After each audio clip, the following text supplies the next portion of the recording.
Selon la grâce de Dieu qui m'a été accordée comme un sage maître d'œuvre, j'ai posé les fondations et quelqu'un d'autre a construit dessus. Mais que chacun prenne garde à la façon dont il construit. Personne, en effet, ne peut poser d'autre fondation que celle qui est en place, à savoir Jésus-Christ. Que l'on construise sur ces fondations avec de l'or, de l'argent, des pierres précieuses, du bois, du foin ou du chaume, l'œuvre de chacun deviendra manifeste, car le jour la mettra en évidence. En effet, c'est dans le feu qu'il se révélera, et l'épreuve du feu montrera ce que vaut l'œuvre de chacun. Si l'œuvre que quelqu'un a construite demeure, il recevra un salaire. Si l'œuvre de quelqu'un est brûlée, il en subira la perte. Lui, certes, il sera sauvé, mais comme au travers du feu. Nous ne voulons pas, frères, que vous soyez dans l'ignorance au sujet de ceux qui dorment, afin que vous ne vous affligiez pas comme les autres qui n'ont point d'espérance. Car si nous croyons que Jésus est mort et qu'il est ressuscité, croyons aussi que Dieu ramènera par Jésus et avec lui ceux qui sont morts. Voici en effet ce que nous déclarons d'après la parole du Seigneur. Nous, les vivants, restés pour l'avènement du Seigneur, nous ne devancerons pas ceux qui sont morts. Car le Seigneur lui-même, à un signal donné, à la voix d'un archange et au son de la trompette de Dieu, descendra du ciel et les morts en Christ ressusciteront premièrement. Ensuite, nous, les vivants, qui serons restés, nous serons tous ensemble enlevés avec eux sur des nuées à la rencontre du Seigneur dans les airs, et ainsi nous serons toujours avec le Seigneur. Consolez-vous donc les uns les autres par ces paroles. Car Dieu ne nous a pas destinés à la colère, mais à l'acquisition du salut par notre Seigneur Jésus-Christ, qui est mort pour nous, afin que, soit nous veillions, soit que nous dormions, nous vivions ensemble avec lui. C'est pourquoi exhortez-vous réciproquement et édifiez-vous les uns les autres, comme en réalité vous le faites. Lors d'un récent partage biblique, plusieurs personnes m'ont demandé « Que penses-tu du jugement dernier ?» Et cette question est venue après un échange consacré à la grâce. En effet, comment concilier l'affirmation de la grâce avec l'annonce du jugement dernier? D'où ma proposition de lire avec vous ce matin des extraits des lettres de Paul, parce que justement, l'apôtre Paul a essayé de concilier ensemble les deux affirmations. Alors j'aurais pu aussi prendre les évangiles, ce sera pour une autre fois, c'était difficile de tout faire aujourd'hui. Alors, des images du jugement dernier, je pense que vous en avez toutes et tous à l'esprit. Tant il est vrai que notre culture aujourd'hui en est encore très imprégnée. On ne compte pas le nombre d'œuvres d'art qui ont développé ce thème du jugement dernier. On ne compte pas le nombre de tympans, de cathédrales et d'églises qui représentent cette scène du jugement dernier, avec un juge céleste qui sépare les uns des autres. D'un côté, les élus en chemin vers le ciel et de l'autre, les damnés qui sont poussés vers l'enfer. En effet, en particulier au Moyen-Âge, cette représentation du jugement dernier s'est généralisée, et même on peut dire, elle est devenue obsessionnelle. Mais elle était déjà répandue avant, bien avant, dans l'Ancien Orient. Déjà, l'idée du jugement après la mort existait avec une séparation entre les uns et les autres. Et dans l'Antiquité, du temps de l'apôtre Paul, l'idée d'un jugement à la fin des temps qui divisait les humains en deux catégories, ceux qui étaient sauvés d'un côté et ceux qui étaient rejetés de l'autre, c'était une opinion aussi largement partagée, en particulier dans les milieux juifs et chrétiens, où fleurissait une abondante littérature apocalyptique.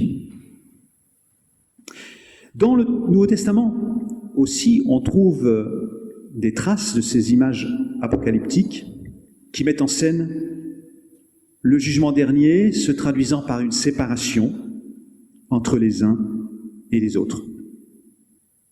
Ainsi, on pourrait dire que l'apôtre Paul, comme ses contemporains, baigne dans cette culture-là et partage les mêmes représentations. Et cependant, et c'est ça qui est intéressant, l'apôtre Paul s'en démarque un peu. Il ne reprend pas entièrement à son compte toute cette littérature-là, cette littérature apocalyptique. Il s'en inspire, oui, c'est vrai,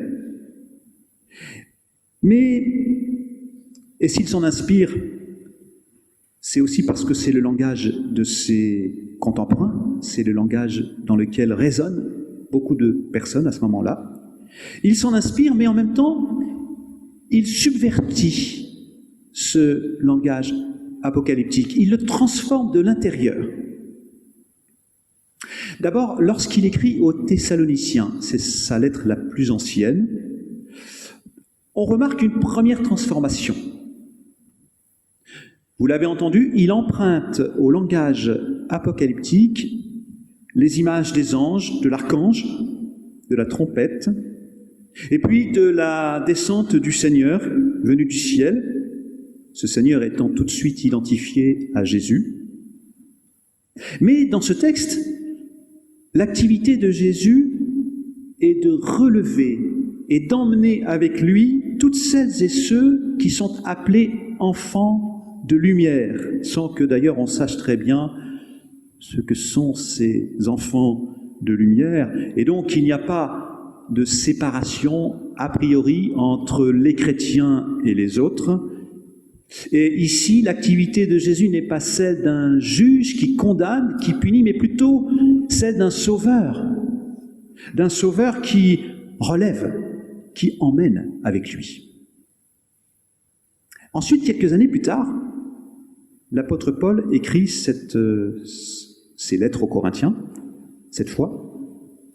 Et là, il va plus loin encore dans la transformation de ce langage apocalyptique dont il hérite, comme tous ses contemporains. Alors, il est toujours persuadé qu'au jour du Seigneur, chacun sera jugé selon ses actes.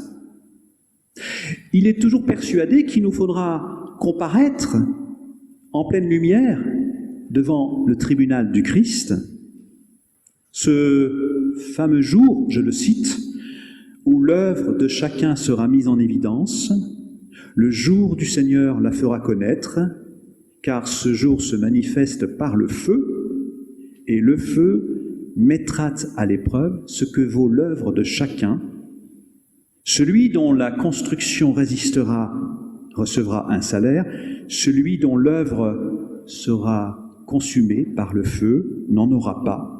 Cependant, lui-même sera sauvé, mais comme on l'est à travers le feu. Cette dernière phrase est décisive.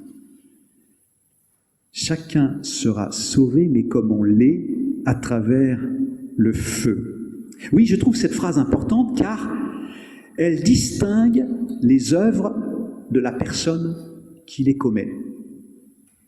Certes, les œuvres de chacun seront jugées, mais la condamnation des œuvres mauvaises n'entraîne pas la condamnation de la personne elle-même. Avec cette image du feu qui consume, qui détruit les œuvres mauvaises, mais pas la personne. La personne en réchappe.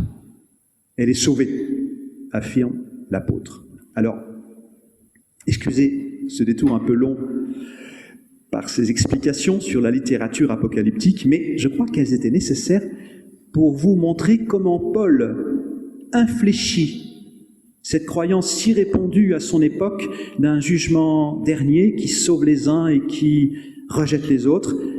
L'apôtre nous propose une toute autre perspective.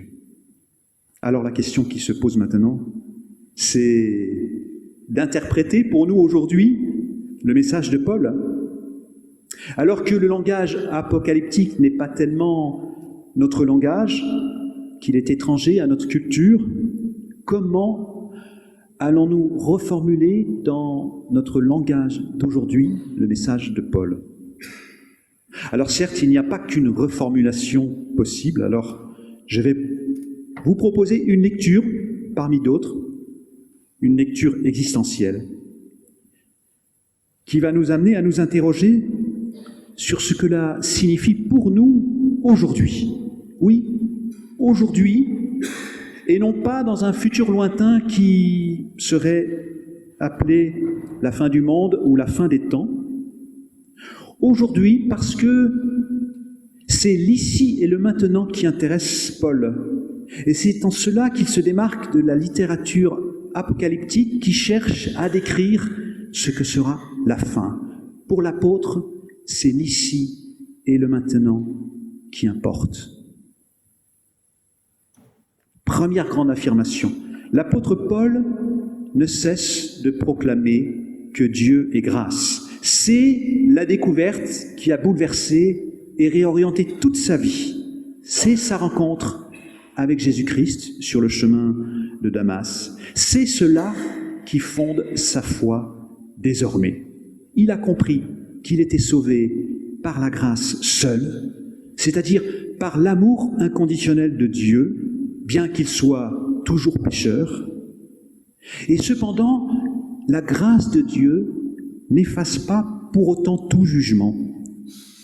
Me savoir aimé pour toujours par Dieu, indépendamment de mes actes, n'efface pas ma responsabilité.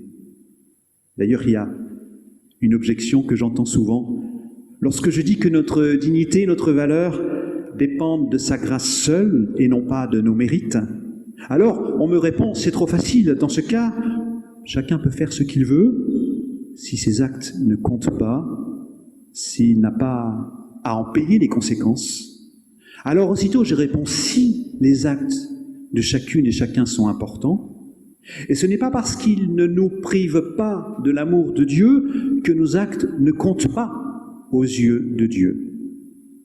D'où le propos de Paul qui nous présente Jésus-Christ comme celui qui sauve, mais aussi comme celui qui juge nos actes. Alors une petite précision, dans le Nouveau Testament, le mot jugement vient du mot grec krisis, qui a donné crise en français, et qui signifie séparer. Donc juger, c'est séparer ce qui est bon et ce qui est mauvais. C'est d'abord donc évaluer, peser, discerner, puis séparer. Séparer ce qui est bon de ce qui est mauvais. Soit dit en passant, lorsqu'on parle de jugement dernier, le qualificatif dernier indique qu'en dernière instance, c'est Dieu seul qui peut juger. D'où cette exhortation que l'on trouve dans de multiples passages bibliques et en particulier dans la bouche de Jésus, ne jugez pas autrui. Ainsi, le jugement dernier, c'est-à-dire le jugement définitif, ultime, appartient à Dieu seul. Et donc, la séparation entre les uns et les autres ne nous appartient pas. Et donc, nous ne pouvons pas tracer de frontières, nous ne pouvons pas délimiter ceux qui sont du bon côté et ceux qui ne le sont pas. Mais surtout, et c'est cela peut-être le plus important, cette deuxième chose que je voudrais souligner, en paraphrasant Paul, si Dieu condamne le péché, il ne condamne pas le pécheur.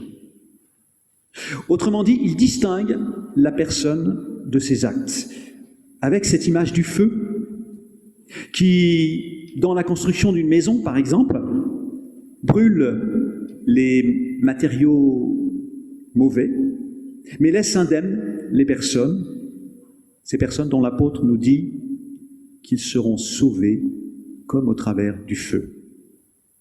Ainsi, je comprends qu'aux yeux de Dieu, notre personne ne se confond pas avec nos actes.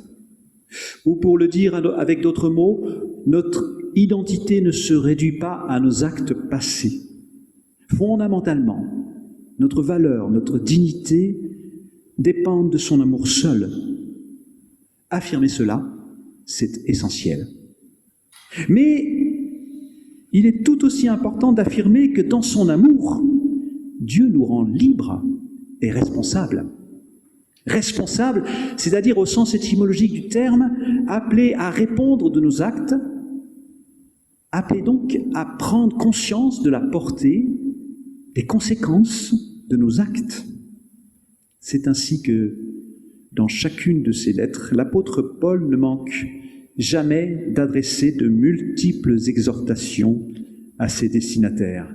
Oui, parce que la foi n'est pas qu'une affaire intime avec Dieu, elle nous engage à être responsables et donc attentifs à l'égard des autres.